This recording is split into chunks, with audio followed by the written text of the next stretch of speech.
Kia ora, hi, my name is Bob Burnett of Bob Burnett Architecture and founder of the Superhome movement.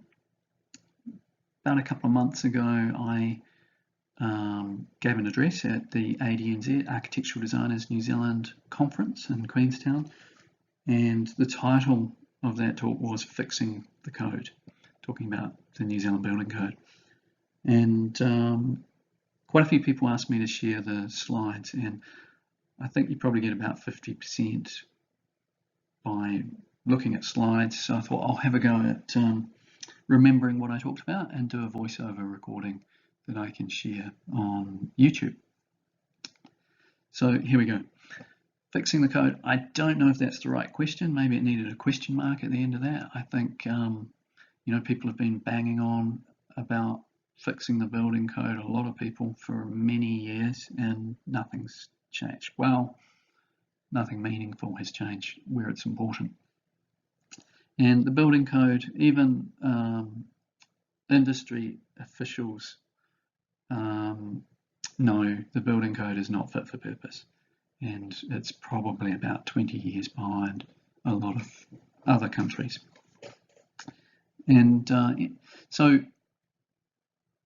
probably I think I start talking about telling a story about a chatty Uber driver who picked me up on the way to the airport at about 4:30 in the morning, and he said, "Where are you off to at this ungodly hour?" So I told him what I was doing, and he said, "Oh, I'm really into sustainability, and I've got solar panels on my roof." And so I started to talk to him about, well, really, energy is what people focus on, and the power bill, that's sort of human nature.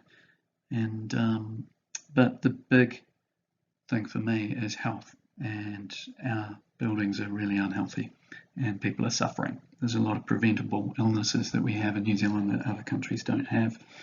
A third of our 7-year-olds have asthma. We have the highest asthma rate in the world, and some other frightening statistics. So by the time we got to the airport and I was jumping out of the car, he said to me, "I'm counting on you. Lives depend on this. I want to read about this. I want to listen. I want to hear about this on the news." And I thought to myself, if only he knew what we're doing with the Superhome movement. Anyway, how we got here, where it all started.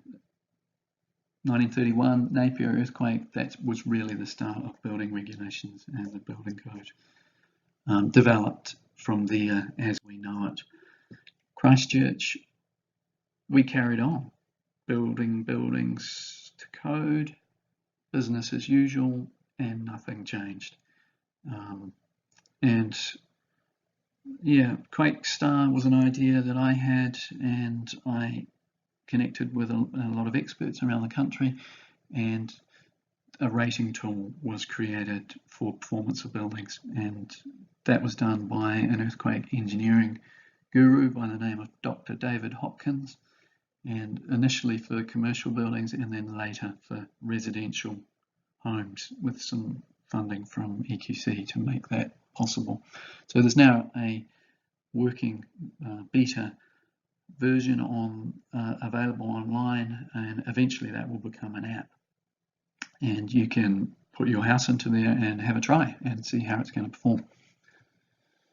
So Christchurch, probably most of the houses that are or buildings in general that are suspect are gone, but very useful for someone in Wellington if they want to know how their building's going to perform. And resilience equals sustainability. Well, I used to say that, but now I think resilience equals, I think regenerative design and development equals sustainability. Or really, I guess, the next level on from sustainability. So to demolish 90% of the city and send it to landfill, to rebuild with, and thousands of homes to rebuild with the energy, the resources, it's colossal, and it really is as unsustainable as it gets. So most people, I guess, think the building code is a level of protection, but I think that that's a fallacy. And in terms of structural design, we probably need to be doing a little bit more, and we need to be a bit more like Japan, where they build to avoid damage, and earthquake insurance is pretty uncommon. So we've found with the Christchurch insurance fiasco that insurance, it's only good if they actually pay you. But that's a whole nother story, and I'm not going to get into that. So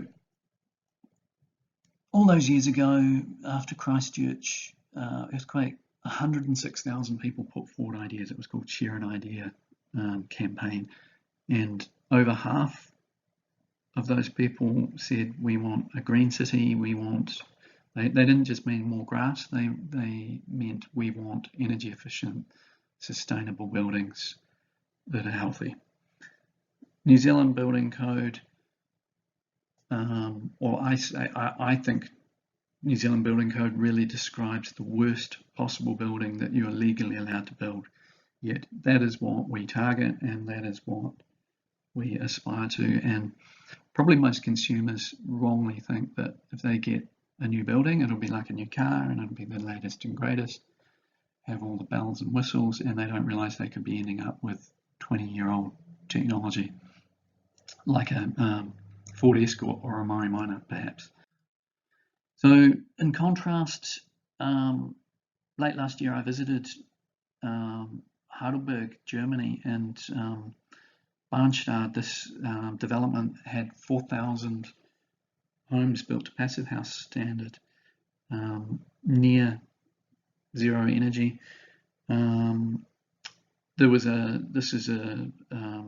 The old part of the city was on one side of the railway lines, and then there was a disused railway shunting yard that was developed into this housing estate complex, and that was a great vision. We really needed something like that in Christchurch, but it's not too late. There's still plenty of gravel car park. So most people know who. Do you know who this guy is? Frank Gehry. It's written there anyway. So renowned American architect.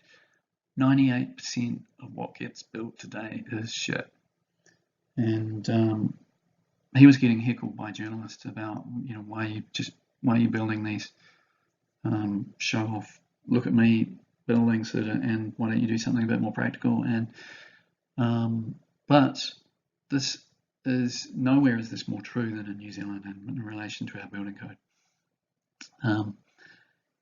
He's a visionary. His other quote, which I really like, is he says, architecture should do something for humanity. Isn't that great?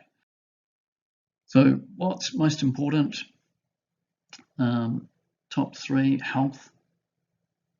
Well, health, safety, sustainability.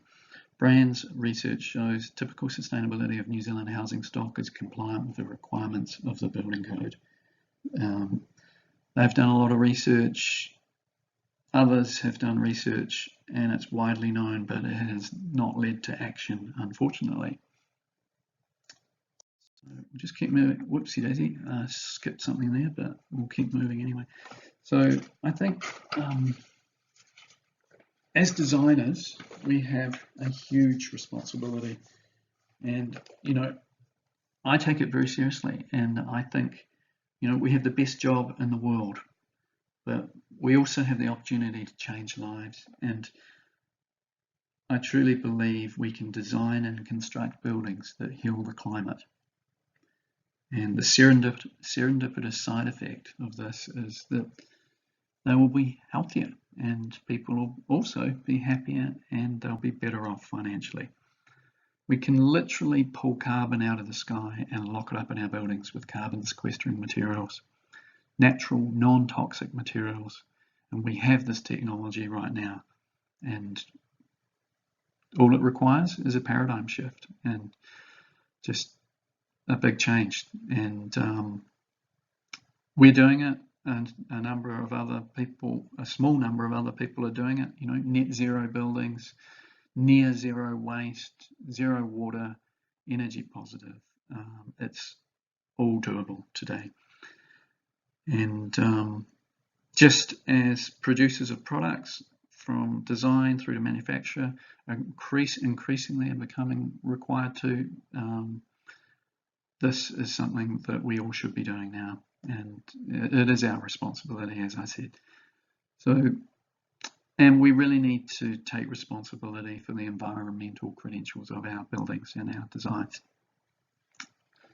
Now, the flip side is they also need to be beautiful.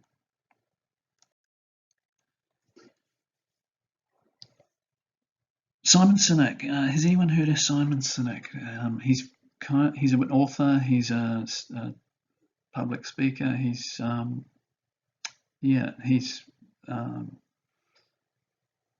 probably a bit of a viral sort of YouTube sensation. So anyway, he has this idea where he talks about the golden circle, and he talks about how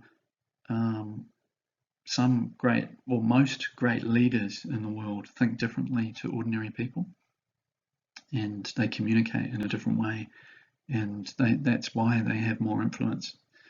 And he talks about why and the importance of why, and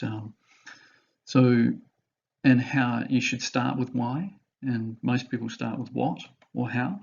But what, every organization on the planet knows what they do. These are the products they sell or services. In our case, how, some organizations know how they do it. These are the things they make, and that set them apart from their competition. Why? Very few organizations know why they do what they do. Why is not about making money. That's a result. Why is a purpose, a cause, or a belief. It's the very reason for our existence. So I'm going to talk a little bit about my why, and I already have, you know, in terms of our responsibility to the planet. But there's several issues. Here's a sculpture of, you might have seen this before, but here's a sculpture of from Germany of some politicians discussing climate change, and now they'd probably be discussing Greta Thunberg.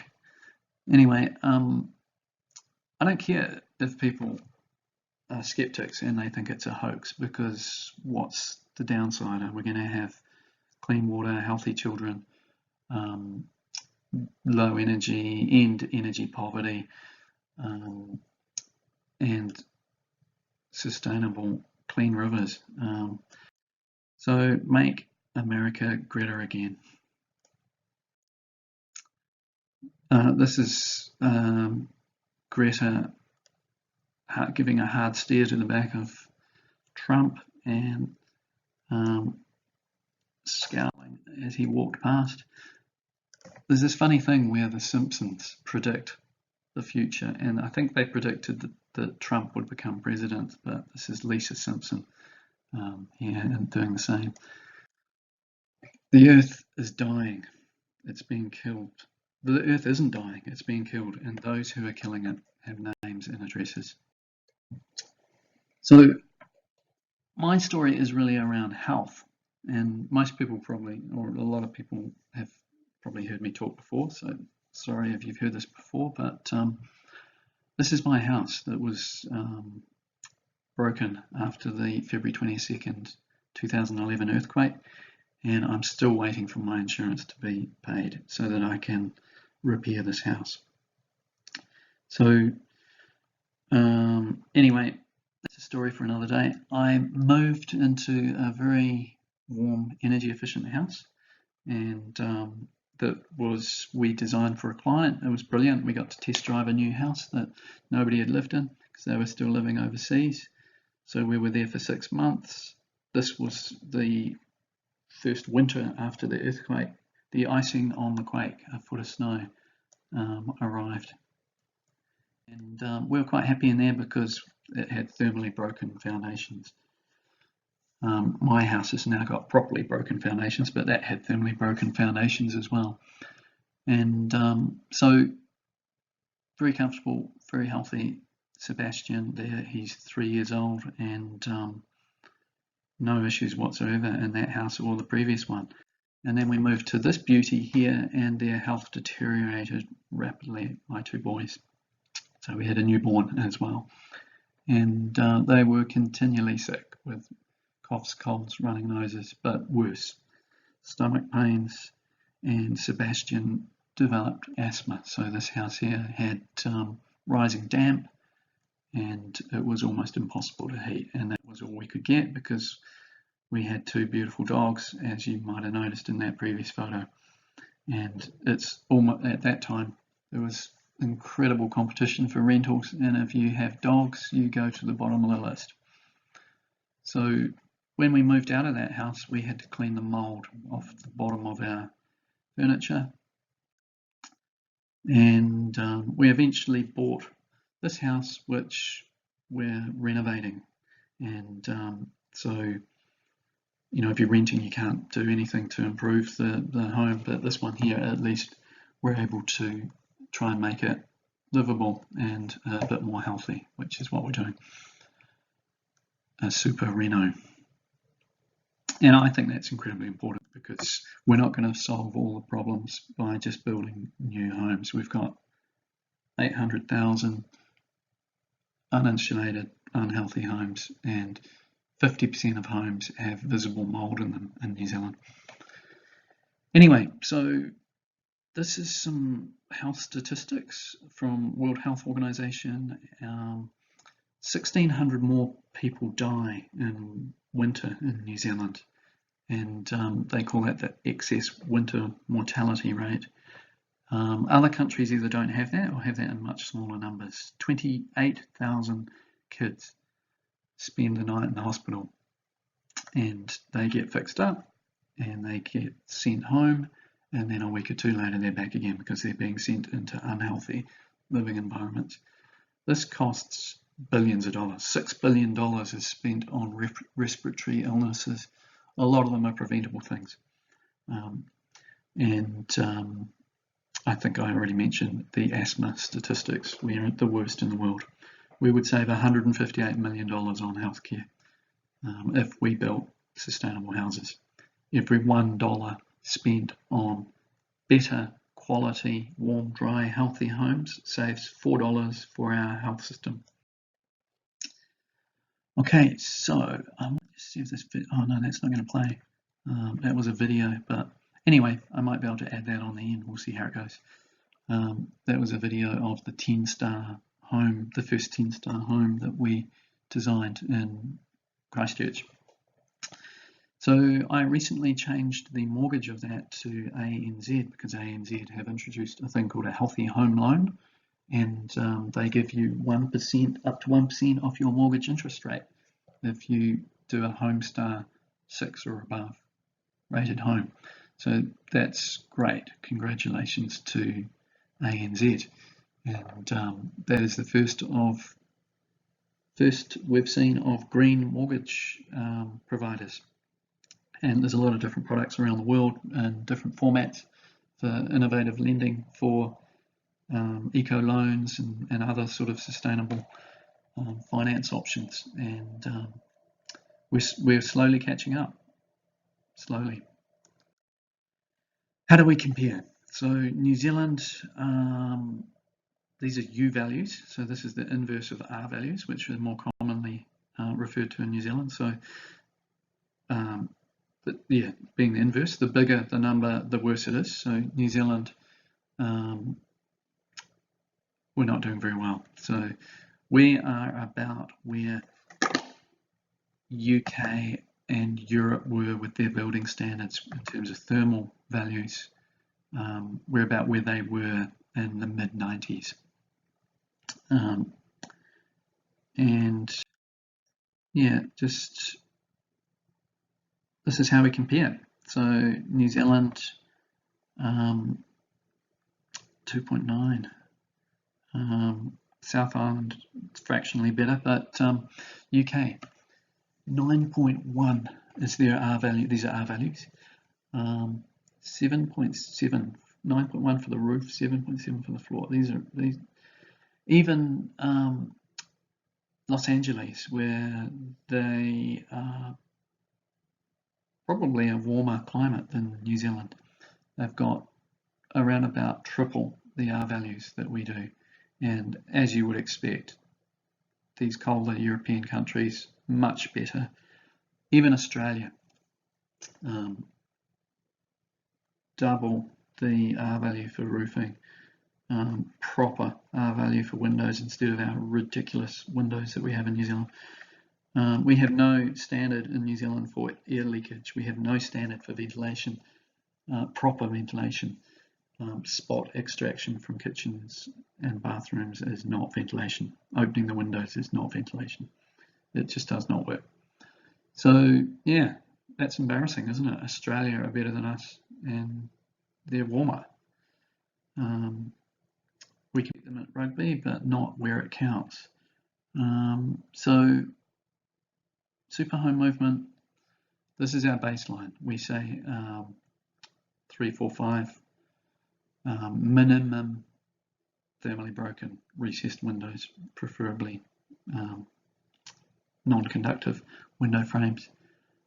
So these are very well considered numbers, and we're looking at a step change with progressing and continued improvement. So by 2030, we are targeting zero energy buildings.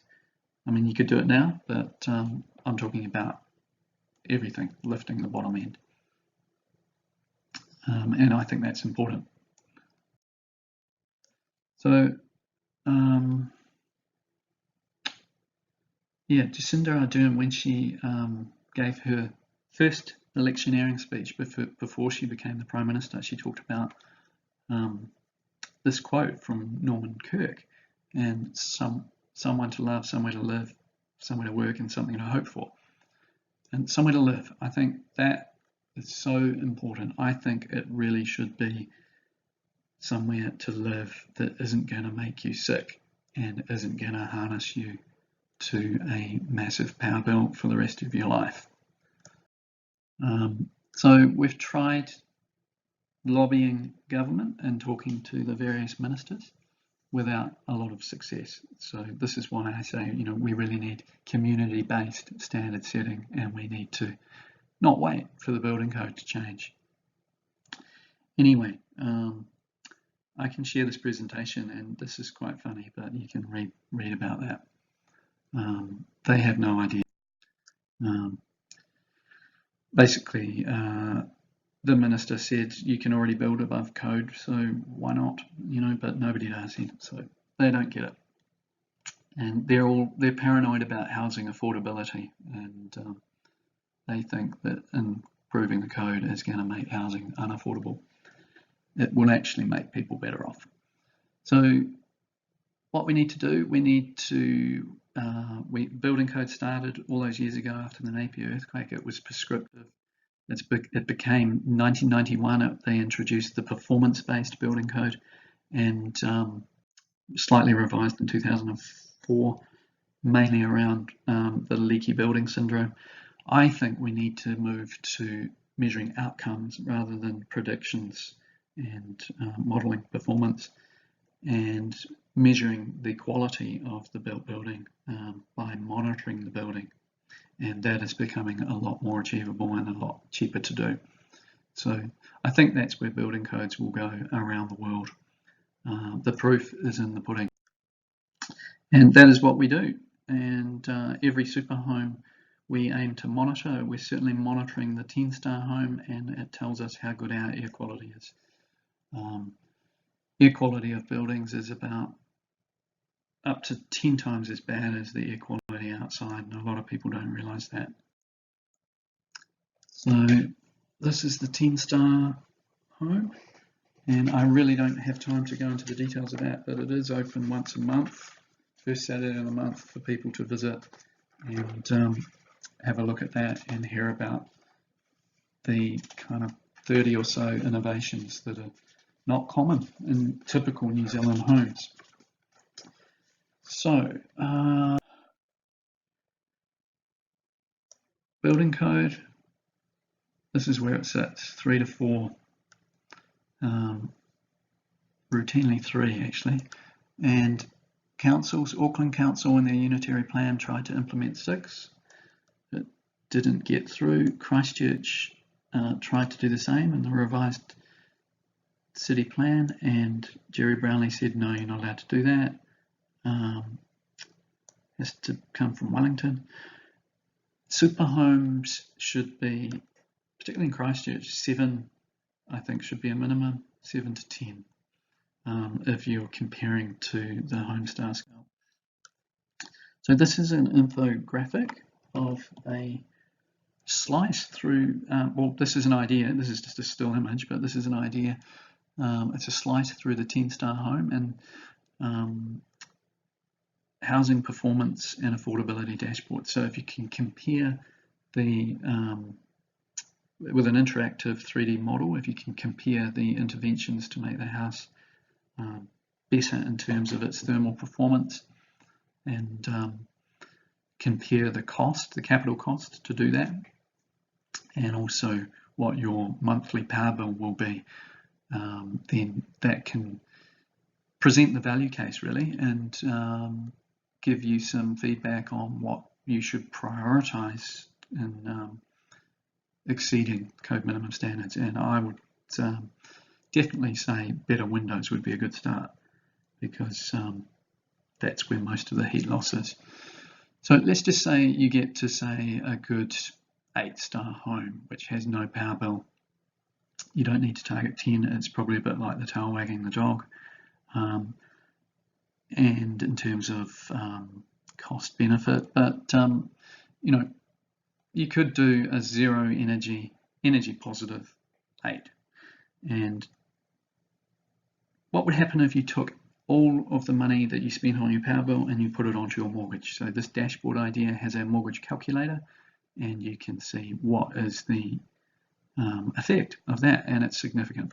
And then the other piece is what is the value of the property. And we know, we actually did 2 10-star homes, and we sold one. It sold for 29% more, and it only cost 10% more to build. So you're building better quality, but you're also building better equity, and it's just going to be warm, dry, healthy, comfortable, and all those good things as well. And yeah, Superhome movement, probably the biggest impact, definitely the biggest public outreach we've had has been our Superhome tours. And last year, 2018, we had about 10,000 people visit 12 homes over 3 weekends, and Saturday and Sunday.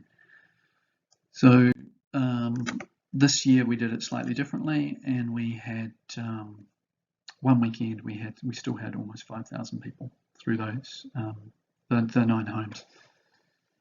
Regenerative design, sustainability is kind of how do we do less harm, and regenerative design is what does good look like. Sustainability is sort of this nebulous word, and restorative, regenerative. If you think about the good stuff that we do as the handprint, and the bad stuff that we do as the footprint. Reducing your footprint as being more sustainable, whereas being energy positive and being just more responsible for the environment generally, and thinking about the whole living system and ecology. How do we do good? How do we use natural materials? And how do we create less waste? And what's going to happen at the end of use? So back in August, I did a tour with Jerome Partington, who is an authority on regenerative design, and we did an ADNZ seminar series. We toured the country. That was great. So I learned a lot. I'm learning how to be a regenerate as opposed to a degenerate. So Bill Reed, he is the instigator of regenerative design. He was the original regenerate, and he gave a wonderful talk in Christchurch back in June.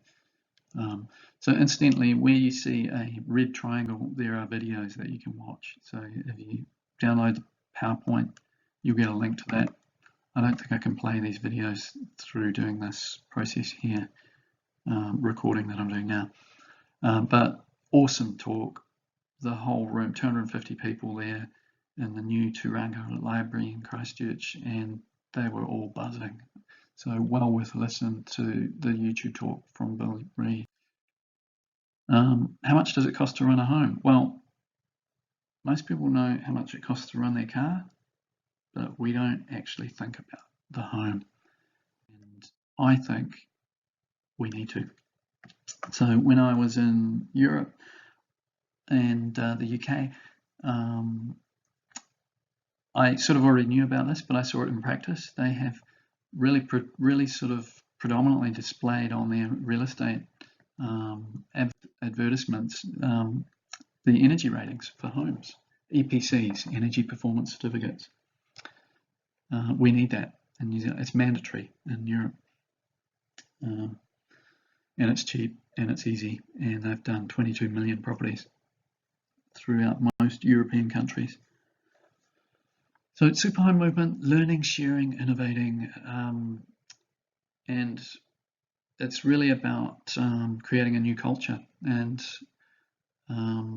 walking the talk. You know, a lot of people talk the talk, a lot of people don't walk the walk. We're really good at talking about stuff in New Zealand, and we're not very good at doing it. As the research shows, 98% of people, 2% of people are innovating. It's really important that we follow through. So Superhome movement, it was probably the wrong name. We're talking about raising the bottom end, superior to crappy building code. Home movement might have been a better description. We're not talking about the kind of elite aspirational standards. We're talking about all homes. And design, resilience, green, energy, health. Design is really marginalised in New Zealand homes. 5% of homes are designed by architects. Most homes are just built. And people are missing out, and they don't know what they're missing out on a lot of the time.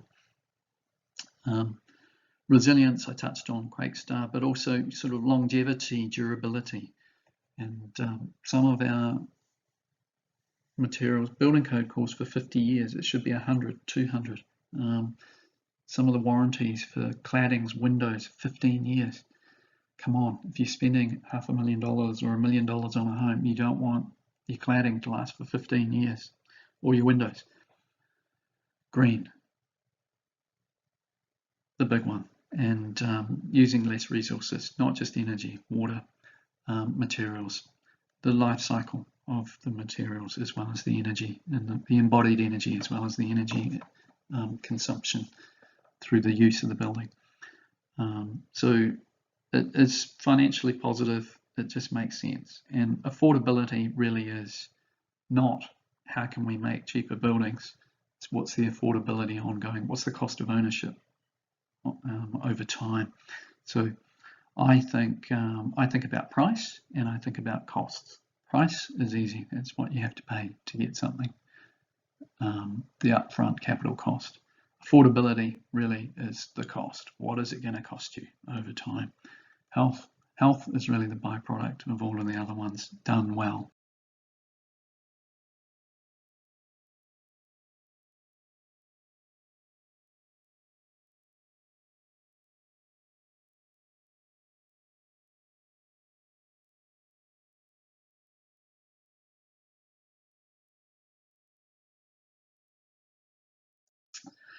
So I touched on this, the e-tool lifecycle analysis. Brands have introduced a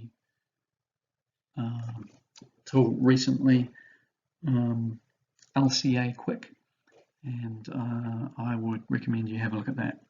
So just thinking about the embodied energy, the cradle to grave, and the whole life cycle analysis.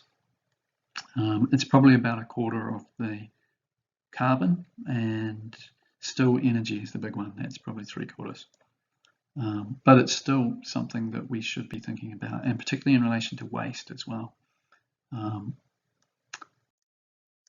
So with Superhome movement, like I say, we're the innovators, 2%, 2.5%. If we get to 13.5%, that is the tipping point, and the early majority, they just copy what the early adopters are already doing. It's automatic.